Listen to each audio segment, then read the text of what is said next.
Over the now 11 years Five Nights at Freddy's has been around, fan games have remained a core part of the FNAF community.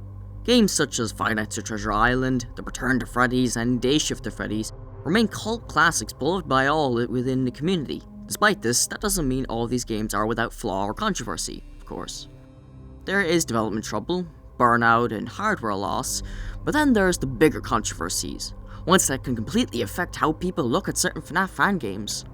If you haven't figured it out by now, today in this video, I'll be covering Dormitabis. Released in 2018, Dermitibus has over the years grown an infamous reputation, one spawned from the game's content and the actions of its lead developer and writer, Blackout 1912. And before I continue, I feel the need to, albeit briefly, talk about this. In 2020, Blackout was hit with allegations of inappropriate contact with minors, along with sending nudes to these minors. I won't be commenting further on these allegations, but in the description, I'll have a video link that collects the available evidence. So do with this information what you will. This video is about Dermitibus, not Blackout, so yeah, this will be the last time I talk about this. Back to Dermitibus. The game intends to provide its own timeline for the FNAF games, from 1 through 4, explaining the who, what, and why. It takes place after the FNAF 3 flyers, with you playing as the FNAF 3 Night Guard.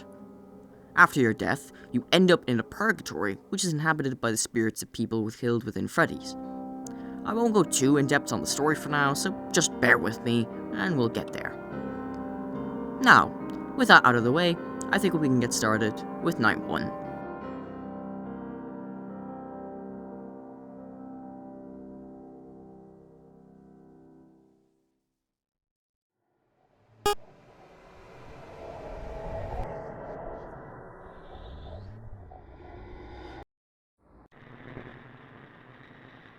The night begins with this short cutscene right here.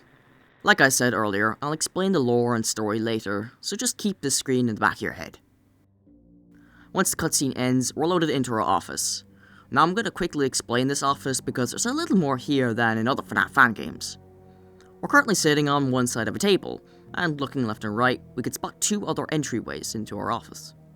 Pressing W, we can rush underneath the table to the other side, where we have our computer.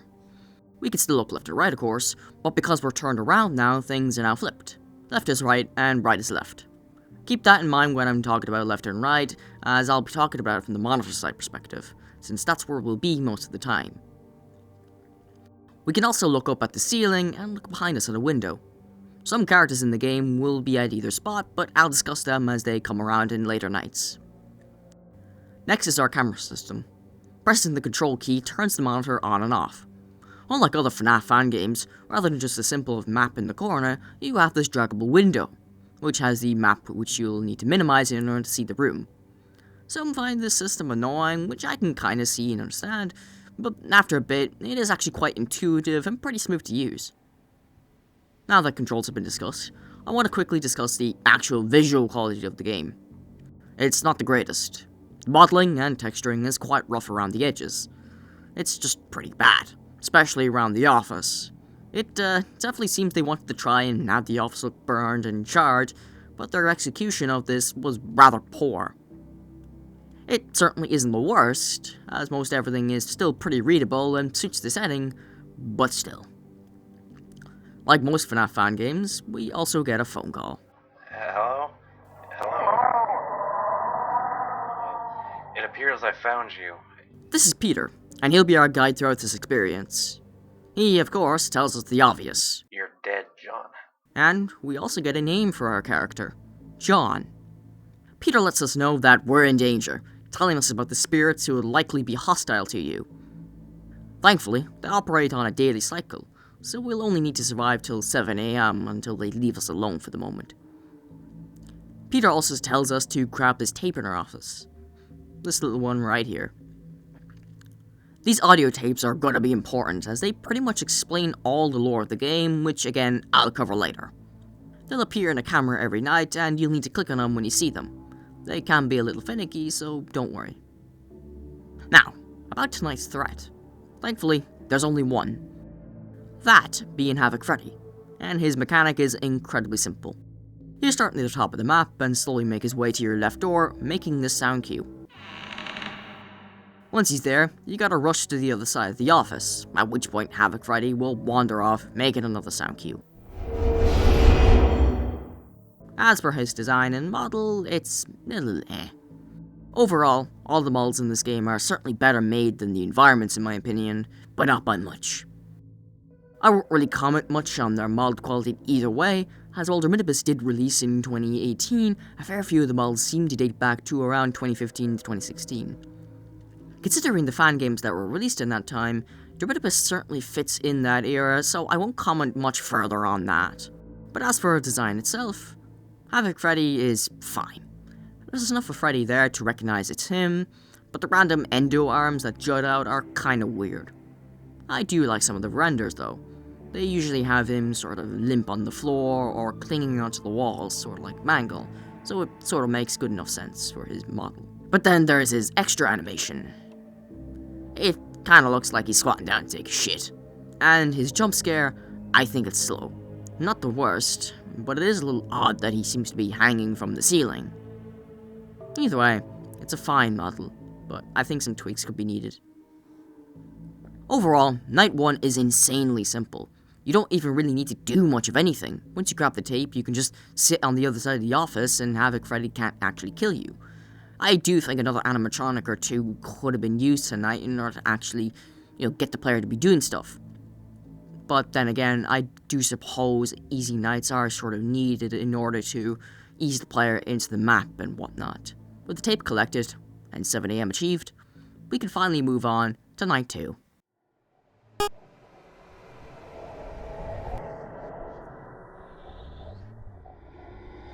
I won't spend too much time on each individual night, cause, it's 12 fucking nights I gotta do, man.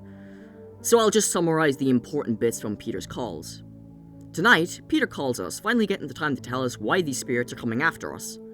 Essentially, these monsters that are coming after us are the attempted manifestations of their ghosts into a physical form. It sounds impossible, right? Yeah, that's the thing. Whoever made the attempt failed. Most likely horribly. That's why all these characters look so weird and broken. So in order to fix themselves, they possibly need a way bigger plasma source. And I think that's where you come in. You're an unarmed adult ghost, which makes you a potential meal for them. So yeah, let's keep these guys as far away from us as possible. Speaking of which, Night 2 introduces 2 new threats, those being Havoc Chica and Am I Real? Chica is similar to Freddy. She starts near the top of the map and will slowly go down to your office, where she'll head to your right door with an audio cue. Once there, you gotta run to the other side, but unlike Freddy, Chica will stick around for a moment, poking her head inside the office. Look to the left and stare at Chica for a few moments, at which point she'll retreat from the door and send in the cupcake after you. It'll make the scuttling noise as it's run to you. Once that happens, you gotta book it back to the PC to avoid being chomped on by the cupcake. As far as her design looks, it's better than Freddy in my opinion, since she doesn't have the random endo parts jammed onto her. Her black of eyes do look kinda cool, making her more unique compared to the other animatronics that do have eyes. The stretched limbs look kinda goofy though, especially her neck and arms. The renders also don't really help us, they all look kinda silly, especially camera 1. Similarly to Freddy, her extra menu animation has her squat in this kind of awkward position. The jump scare looks a little stupid. It's just the cupcake that sort of bites at your neck. And like Freddy, in my opinion, it's way too slow to be effective. The next character introduced in Night 2 is Am I Real? He'll appear in the cameras announcing which one he'll be at. He has 2 forms, a withered springtrap form and a clean form. If he's all nice and clean, then all's fine. If he's broken, however, then you gotta keep an eye on him for a moment. Thankfully, you just need to have the camera selected. It doesn't matter if your monitor is on or not. Plus, Am I Real gives you a fair amount of time before killing you. His design is fine, but just sort of boring. The withered form looks a little too much like Springtrap in my opinion, and the fixed form is kind of boring looking. Also, why doesn't he have ears? Seriously? The extra menu animation is actually pretty good, flipping between the 2 forms, but the jump scare isn't. It's similar to Chica, with Am I Real's cake just kind of chomping at you really slowly. Night 2 is similarly easy like Night 1, while with Am I Real and Chica, you actually have to get up and do shit. Something you'll notice during the night is that there's no Freddy. and that's intentional. Dermitibus has a predefined list for which characters appear during which night. This means that each night will be a little different compared to the last. This means that pacing is controlled a little better, meaning the difficulty curve is a little less severe, considering the amount of characters there are in this game. And with all that, we can grab the tape from camera 2 and then night 2.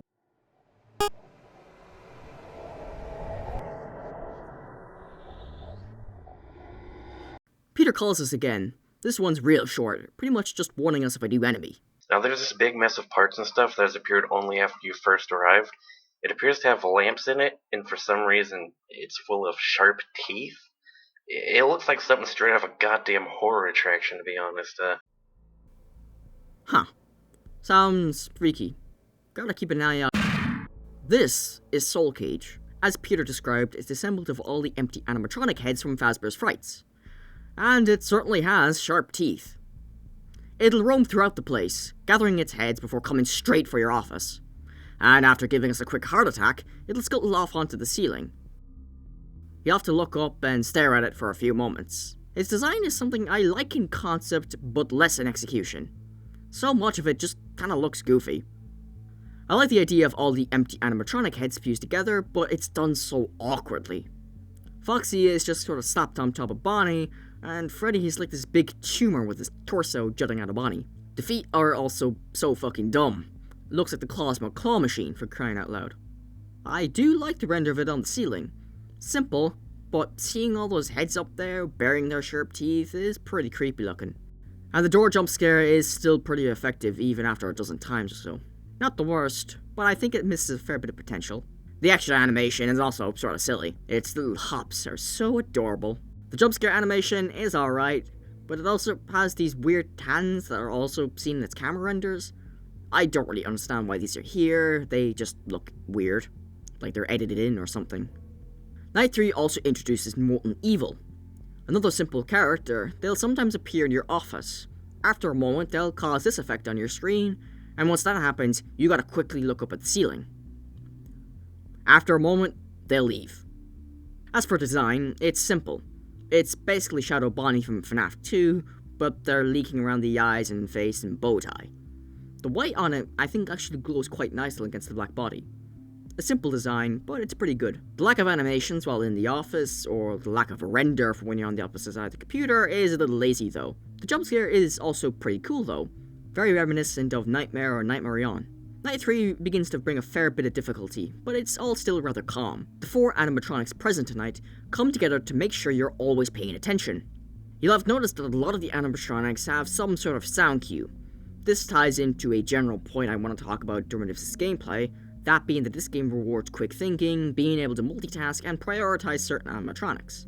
For example, characters like Am I Real or Molten Evil do take a little longer to kill you than others. This can give you valuable time to deal with other characters like Soul Cage or Havoc Freddy. This'll take some experimentation and depth to figure out, but once you do, it can be quite satisfying to pull through certain situations by the skin of your teeth. I'll expand upon this point as we go through more nights and introduce more characters to the mix though, so bear with me. With that, grab the tape from camera 9, make it to 7 AM, and finish up night 3.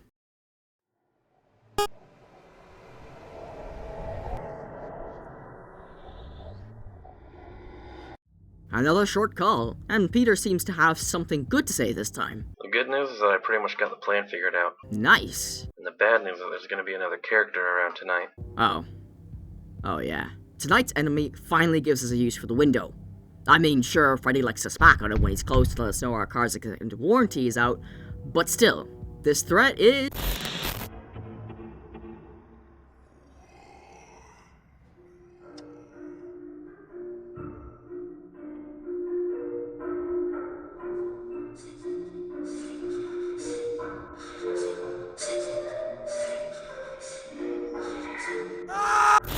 Havoc Puppet, the mind behind the manifestations. His mechanic is brain dead simple. He'll come up to your window, which you'll be notified by because you'll start to hear a music box play. At that point, you gotta turn around and stare at him for a few moments to make him leave. Simple. As for his design, I really like it. The tentacles are sort of cool, alluding to the puppet's thin, spindly body and limbs, and the detail of the mask being split in half is pretty cool. I do wish, however, that the mask actually had some of the puppet's original details on it, like the tear trails or the rosy cheeks. The eyes are also a little off compared to the original puppet, being a more clean-cut circle rather than the eye-hole-shaped holes on the original puppet. But that's kind of a small nitpick. I also wish he had some sort of animation when he's in the cameras, or even just at the window. It just looks a little odd how he's quite still there. The jumpscare animation is fine, but could be a little faster. The extra menu animation is also fine. The tentacle movement I think could be a little smoother, but otherwise it's grand enough. Night 4 is a little more difficult than the others, but again, not too overwhelming, and it's still introducing characters, so it all feels rather the same. Tapes in camera 1, reach 7 AM, and finish Night 4.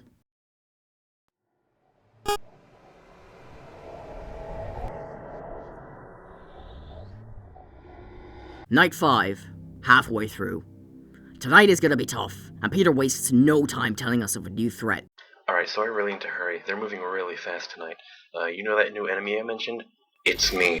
Oh, hey, wow, day 4. I knew you could do it. Hey, listen, I may not be around to send you a message tomorrow. It's been a bad night here for me. I always wondered what was in all those empty heads back there. Oh no. Poor Peter. Anyway, night's threat is him. Oh, and Havoc Foxy is here. We'll get to you soon. They pretty much work as a tag team. Foxy will be in cam 5 behind his curtain, and just like in FNAF 1, he'll slowly peek his head out of the curtains. Soon enough, he'll leave those curtains, and you'll need to run to the other side of the desk and stare at him. But wait! There's more! And look at Randy Orton slithering. Oh, watch out, watch out, watch out, watch out! Alright, maybe it's not exactly like that, but Golden Call will send you a voice memo. Okay, well, screw that voice memo, you might be thinking. Well, I'd hold that thought if I were you, because... Okay, so delete the message. How?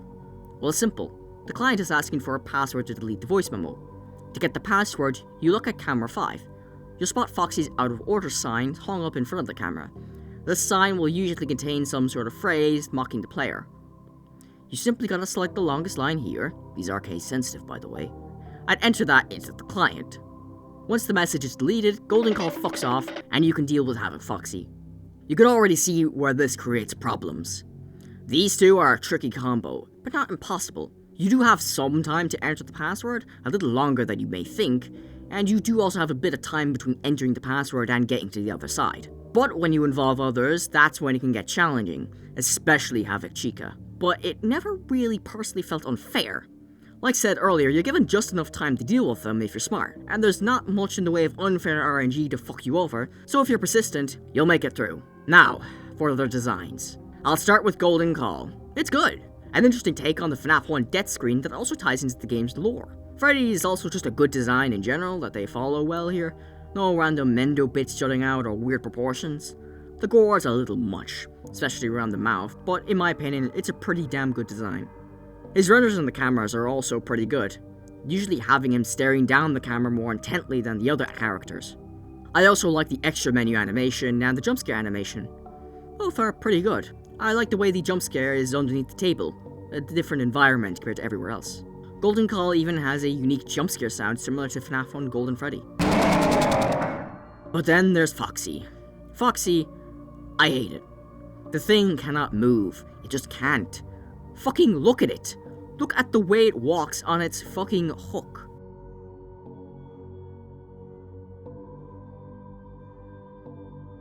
This thing would tip over like a Jenga tower if I sneezed on him. There's nothing of the original Foxy on him.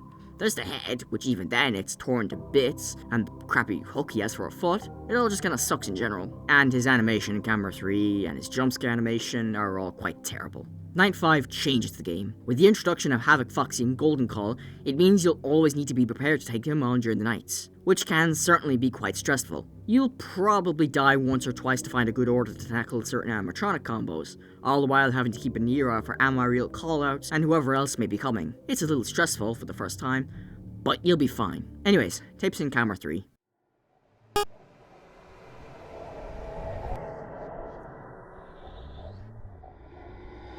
Tonight's call is simple. Peter starts moving away from explaining the threats present and more onto his plan in order to get you all out of there. He also talks a little bit about his own purgatory, talking about how he missed out on some of the tapes to collect, and pretty much begs John to get all of his tapes so that they can get the hell out of there. But before we grab tonight's tape, we have one more threat to talk about. The Box of Abominations. The BOA is a massive amalgamation of all the toy animatronics from FNAF 2, and in gameplay, they all get similar to Havoc Chica. They'll move towards your right door, and once there, you ought to run to the other side and stare at them. They take a fair bit longer than Havoc Chica, but unlike her, the BOA doesn't send any killer cupcakes after you once it leaves. A simple character, but can be rather nerve-wracking with the upcoming harder nights, seeing as they too take a lot longer to deal with. I will say, I think the BOA should be able to come from both sides of the office, but it is what it is. As per design, I have the same issue with the BOA as I do with Foxy. How does it stay stood up?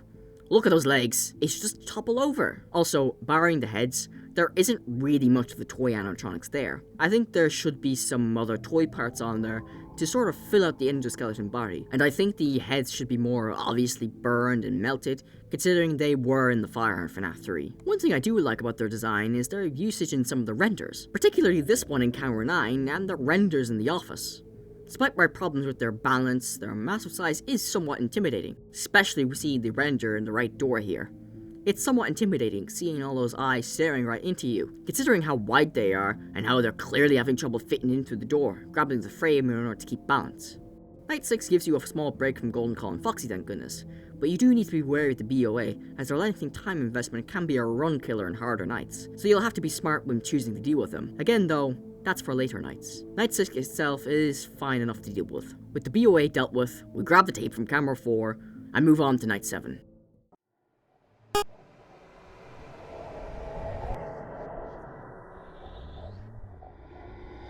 Peter calls, noticing some odd discrepancies in the ghost's slumber cycles. He can't seem to come up with a reason why, postulating that they're doing it to mess with him and the player. He also notes that he's found a key that he's never seen before, one that doesn't seem to go into the exit door seen in camera 3. Night 7 lacks Havoc Chica and the BOA, which makes this night surprisingly easy, as Soul Cage is the only character that comes from the right door.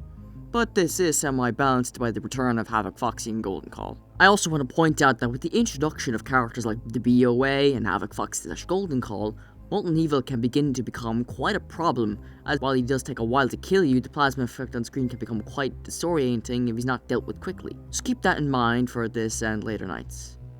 Yeah, this was a bit of a short segment. Oh, tapes in Cam 8.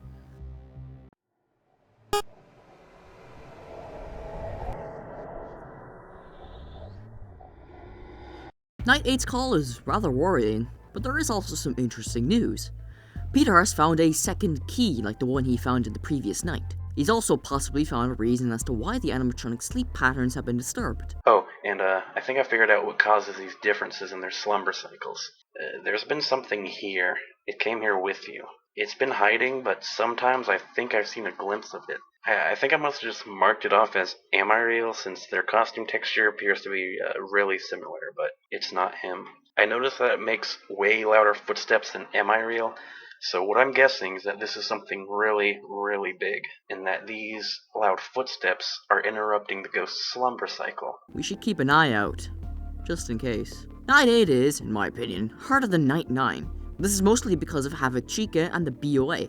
Since both are here along with Foxy and Golden Call, you'll constantly be ping-ponging over and back to deal with them all. This can be quite a problem considering the time investment with those three. You're also likely to forget about Am I Real, or you could mess up the voicemail password and get killed by Foxy. You also just have to deal with how aggressive everyone is in general. Overall, Dormitabis' gameplay is one of its strongest points. Despite the poor writing and graphical fidelity, I still find the original is worth a playthrough. Sure, there is the remaster, but the remaster adds several new characters that sort of change the gameplay a little bit. Also, leave a like if you want me to do the remaster! Dormitabis also does a decent job in making the cameras useful. Am I Real and Golden Call require use of the cameras, plus getting the tapes means exploring the cameras. This is something even FNAF 1 and 2 fuck up, so it's impressive to see it work out in this game. Like FNAF 2, Dermitibus has a high character count, but I actually prefer Dermitibus's compared to FNAF 2. at least during later nights. FNAF 2, everybody does the same thing, barring for Foxy and the Puppet. This means that with certain character combos, you are very likely to die to either Foxy or the Puppet, because you just don't have the chance to deal with them. And it's all incredibly RNG based. Unlike Dermitibus, everyone acts a little different, and certain characters, like Havoc Puppet or Molten Evil, give you more time compared to others. You can also ward off certain characters at the same time, for example, Molten Evil and Soul Cage. If you time it correctly, you can have Soul Cage on the ceiling as you're dealing with Molten Evil. 2 birds with 1 stone, as they say. Everyone also has their own sound effect, so at a certain point, you can just rely on your hearing to deal with everyone. This is something I recommend you learn, as it'll be important later. Anyway, with that, we pick up the tape in Cam 8 and end the night.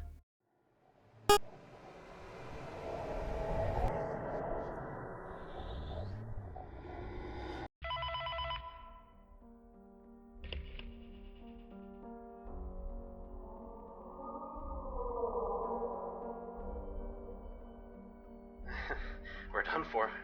We are absolutely done for. See, there's things you can't expect to happen. This is one of these plot twists. Remember Garvey? It was easy. Don't pretend you don't. He's here. He's gonna erase all of us. I don't know why he is so massive, or what reason he still has to do harm to us. But they just won't shut up about it. But I've seen him do bad things. This is most certainly beginning to be fun. And so did you. And he's not gonna stop doing these things until we're all gone. But John's still alive. Stupid motherfucker. I am such a stupid mother... That's it. He's dead. Except inside the yellow bear suit. He's breaking them. He's shattering all the ghosts into tiny little pieces. I took 5 of the kids to the back room, and that's all I had to really do. It is the most corrupted, wrong thing that I've ever seen. It's time to say goodbye. My brother bailed me out. He knows what I did. He's outside of the purple curtains I hidden after he took apart Foxy. The keys, John. The keys.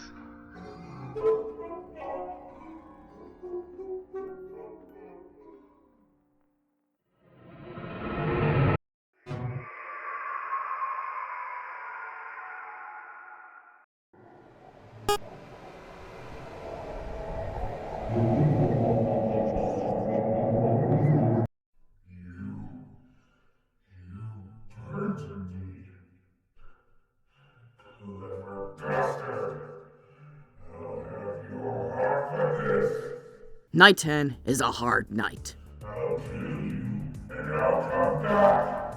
There's only one enemy tonight, that being, of course, Garvey. But don't be fooled, this won't be easy. Those kids will fast for I didn't expect them to continue. Garvey is fast and relentless, constantly attacking you and giving you little room for mistakes. You realize, don't you? The more you leave me out, the quicker your death will come. So you must go for favor and let me in. He has 2 attacks. The first attack is indicated by laughing panned in a certain direction. You'll need to quickly look in that direction and stare at Garvey. If it's in the center, then you gotta look up at the ceiling. The pulse deserted. The pulse deserted. Just let me in. The second one is tough. Garvey will climb into the vents and make his way to your office through them.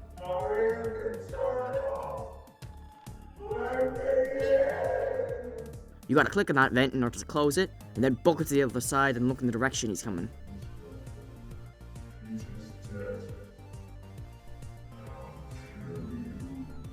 Remember, keep the map orientation in mind. Left on the map is left on the other side of the desk, and vice versa. All of those kids. At first, I only wanted Freddy close, but then people had to get involved. This is a tough night, but if you hold out and keep vigilant, you'll make it.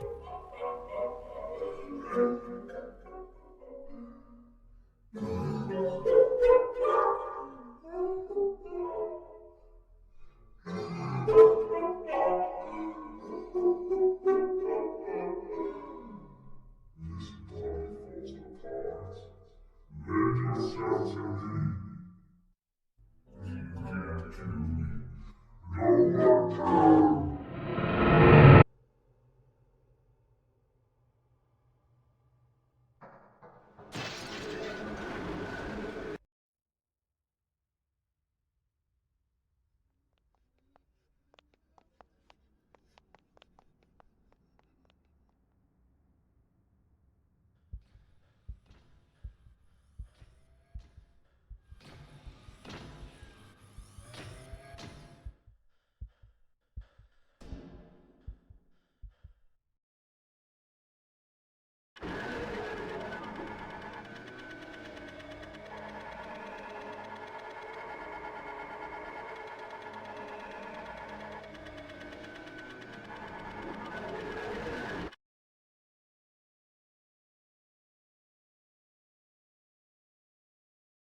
John Wright, 1969 to 2017.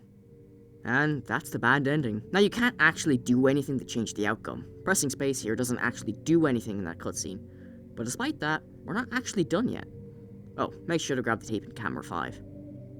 With night 10 complete, we unlock a few things in the extras menu. One of those being a night selection, where we can replay the previous nights without having to reset our save. It'll also even tell us which characters are active during that night, which by the way, more fan games need to have this option. Scrolling all the way to the right, even past night 10, we find an extra option. It's currently grayed out, so we don't know what it is, but we do have some instructions to unlock it. If you've been diligent enough in finding the tapes, Step 2 will already be complete. But if not, then go back and get all of them. Step 1, however, is to complete Nightmare Night, or Night 11. Before we go to Night 11, if we look at camera 10 in the night selection, we can see that the game is telling us that there's a key we can collect. Loading up Night 10, we can spot a key in camera 5. This is one of the keys that Peter found, and if they're one and the same, then there must be a second one. You probably have a good idea where that second key is. Well then, let's get on to Night 11.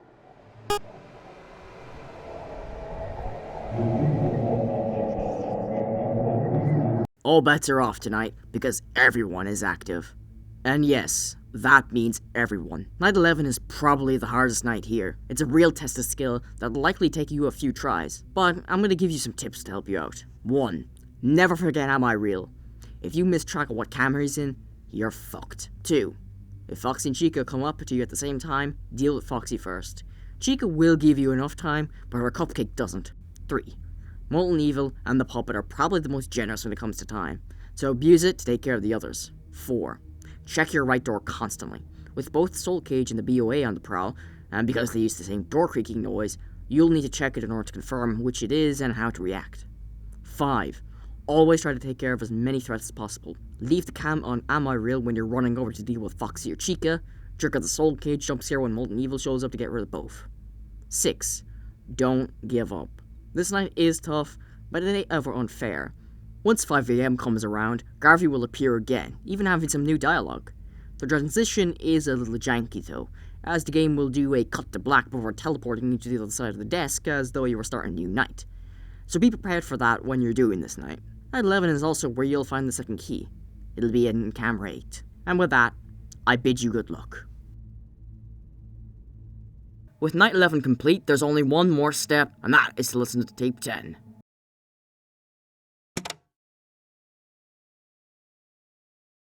That's it. He's dead. Except inside the yellow bear suit. But John's still alive. I don't know how long it will take me to find him, but I will. And he will not like what happens next. And once tape 10 finally ends, we're brought to the Cardboard Theater.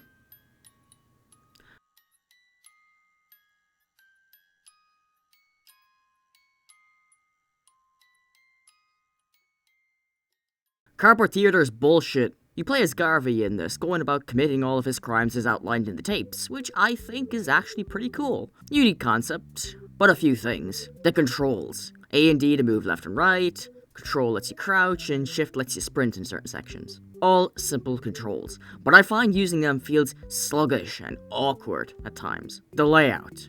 When going through the Cardboard Theater, you'll often see this screen. This is a sort of default screen where you'll return to between every event. Sort of sounds confusing, right? Yeah, it is, especially on your first time playing this. Then we get to the big bullshit, the actual gameplay. As I said before, Cardboard Theater is a reenactment of Garvey's crimes, and you gotta complete them all before this timer here reaches 0. Okay, makes sense. Except you are barely given enough time to do all this. Most mistakes will pretty much end your run completely, and so you gotta go back all the way to the beginning, which is bullshit. So, let's go through all the events you gotta go through to complete Cardboard Theater. First thing you do, you gotta slam dunk Tom's corpse into the dumpster. Easy. Second thing you gotta do is drag Marie into the back room. This is the beginning of the bullshit. You gotta fucking smash the spacebar. any slight slip up and she gets away and you get killed by the puppet. Third thing, you gotta go back to the dumpster and grab a key from it. This is quite finicky, as if you stand up while your hand's still in the dumpster, you'll drop the key. So you gotta crouch down, move towards the dumpster, then turn around, still crouched down, before you can stand up. With this key, you gotta go all the way to the left in order to use it on the lock. Fourth thing you gotta do is pay the Foxy Birds to commit the bite of 83. This is annoying, but it takes forever. And like I said before, you're on a timer. And especially after a few playthroughs, you're gonna get annoyed by this sequence over and over. Then, you get to the worst fucking part of this. You play as Garvey in the spring-lock Bonnie suit, slowly luring the kids into the back room. You gotta wait for the little bastards to file in, and then you take the suit off and kill them all. This part is fucking annoying, since the kids will only take damage when they're turning around, so you pretty much gotta run around spamming space and praying to God that you'll kill him fast enough, because again, you're on a timer. So, once you've acquired carpal tunnel, you get to the part where Fritz finds the bodies, and you gotta chase after him. But wait! Don't catch him too soon, because you gotta get the second key. How do you get the second key? Simple. Fritz will drop the key as he's running away, and running over it, passing space, will let you collect it. So, once you've caught Fritz, you can watch him getting spring-locked and move on. Finally, with the second key, you can go unlock the third lock and reach this third key for some reason. Once you get close enough to it though, the mouse becomes available and you gotta immediately stop the timer. Then, the final sequence showing Peter's death and the Fazbear's Frights fire happens, and after a quick Havoc puppet jump scare, you unlock Night 12. With that, we can select Night 12 and... click Am I Real, get an auto clicker, set your mouse on Am I Real's nose, and then actually unlock Night 12. Simple. Night 12 is very different to the previous gameplay. You're in a very new location, a small diner called Cake Bear's Family Diner. It looks and sort of plays more like a traditional FNAF game. You have a monitor that you can lift up to view through cameras. Using this camera depletes the battery, and it depletes fast.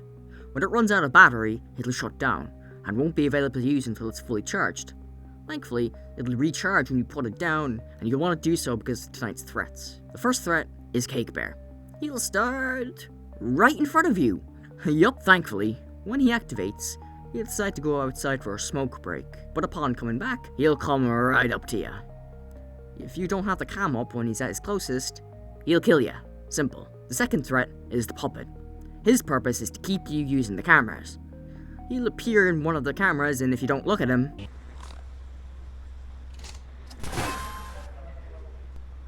he'll shut down your cameras, leaving you defenseless against Cake Bear. Two simple mechanics, but they come together and are tuned just right to create a challenging yet never unfair experience. Night 12 is tough. You have to carefully balance using the cameras enough to catch out the puppet, while also not using the cameras enough so that you have enough battery life to defend against Cake Bear. Thankfully, there is one mercy. This night is shorter, lasting from 12 AM to 6 AM like a typical FNAF game. Visually, I actually prefer this office in Cake Bear's compared to the rest of the game. The texturing on all the walls and such is so much more visually appealing compared to the rest of the game. I also really like the sound design.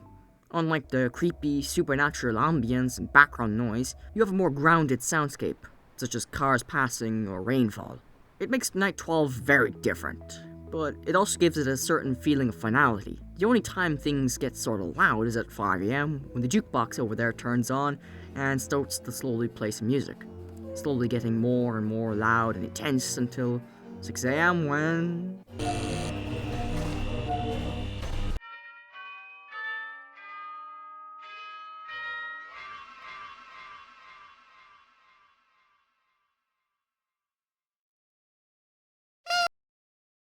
And so that's Night 12. We're shown the FNAF 4 box, which we can unlock thanks to the keys. And upon doing so, we're given these articles, all discussing the lore of Dermitibus. This pretty much clears up all of the game's lore, and I think now is actually the time I talk more in depth about the lore and writing of Dermitibus. So, what is the lore of Dermitibus? It all revolves around one central character, Garvey Wright, and his work to kill off John Wright's friends, and John himself. Why does he want to kill John and his friends? Well, that's answered in the teaser game released before Dormitabis itself.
Okay.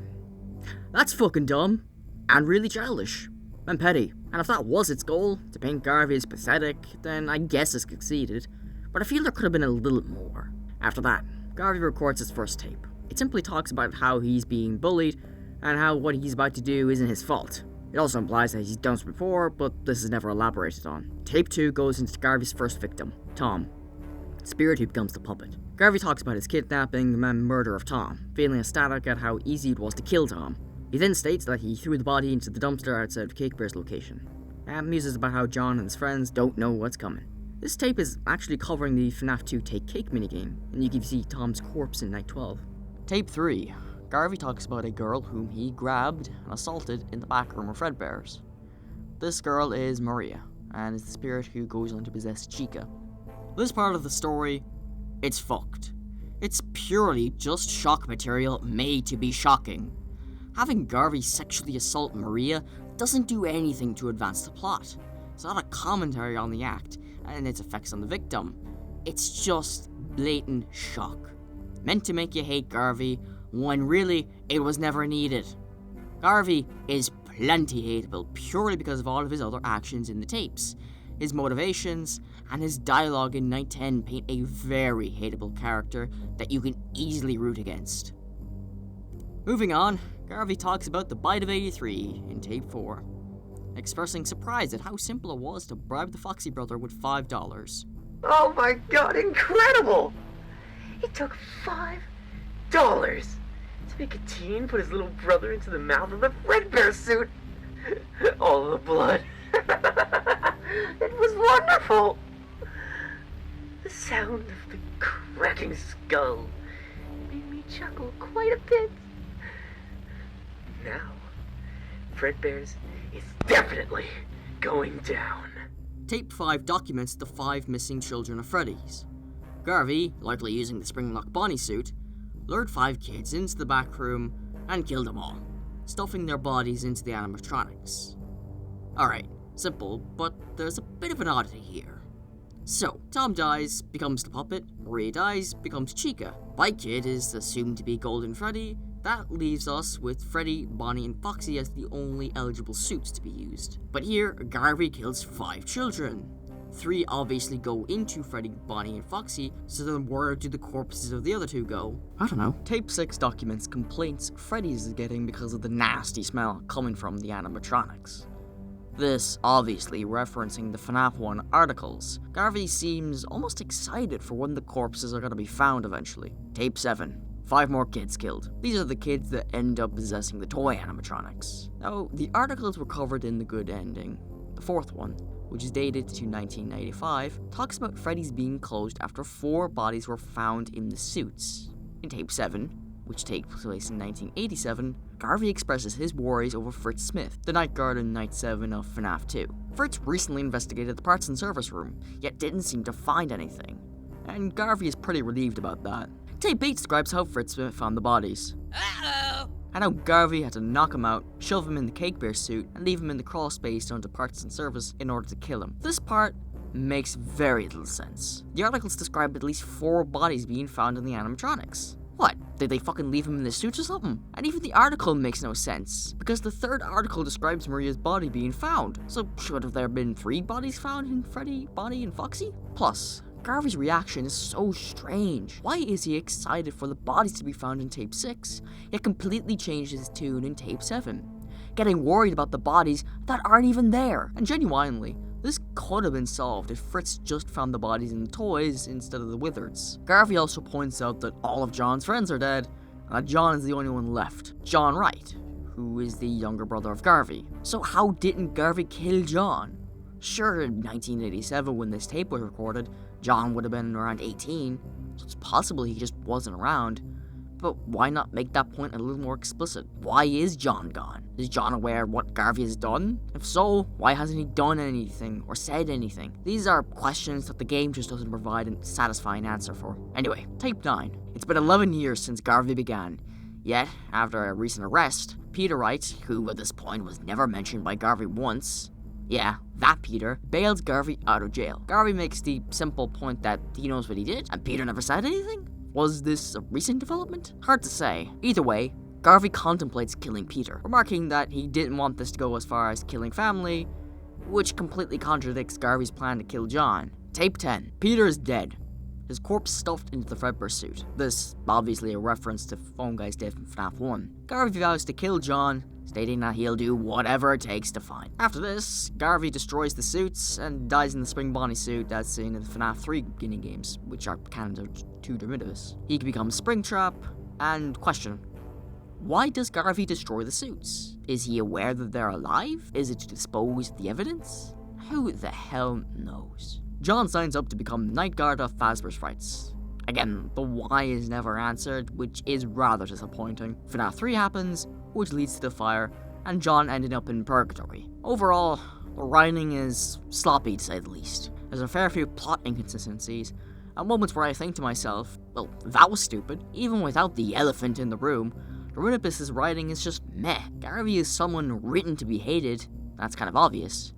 But in general, it feels like he's written and voiced a little immaturely, like some weird 2010s Tumblr kid and a cold, calculating serial killer. Peter is okay, but there's a bit of a disconnect between Peter and Dermitibus and the phone guy from FNAF. At times, it's hard to tell that these guys are meant to be the same person, as they kind of feel quite different to each other in terms of the writing. But Peter at least isn't as nasty as Garvey, so that makes it automatically better. The closest thing Dormitabus has to good writing, in my opinion, is Nights 10 and 11. Night 10, Garvey presents himself as a threatening villain, who after killing everyone else has finally come after John. But as the night continues, he devolves into a screaming toddler, shouting for John to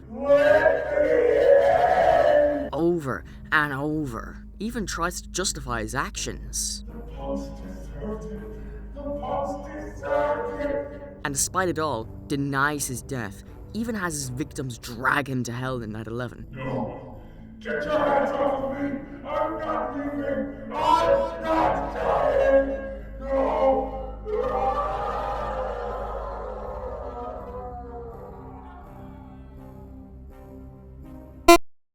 And that's Dormitabis, a game I think has more to it than people say, and I hope this video provided a somewhat unbiased and full take on the game. It's buggy, poorly written, and kinda ugly, but I think it's fun. Blackout is a horrible son of a bitch, but he wasn't the only developer for Dormitabis. And so, before I leave this video, I'm going to give a small thank you to all the other developers for this game. Own Trick, co-director, main programmer, modeler, and animator. TJ DiDio, another co-director and modeler, but he also programmed Night 12. Super Art Bros and Steven Mader, both of whom modeled most of the animatronics in the game. The Sparky 556, the voice actor for Garvey, and while yes, the voice work does suck, the effort was put in, and I can appreciate that. Data Sushi, the VA for Peter Wright. He did a decent enough job. Ferguson the Shuffler, who composed some of the original soundtracks. And finally, Ultra Nima, sound designer and sprite artist for the teaser games. Fun fact, he's currently working on TF2 Classified, formerly known as TF2 Classic. They all worked hard to produce this game. I also want to thank the fandom wiki page. It was immensely helpful in the production of the video, and as well as anyone else in the description. And of course, I want to thank you for watching. Please leave a comment down below, and have a good day.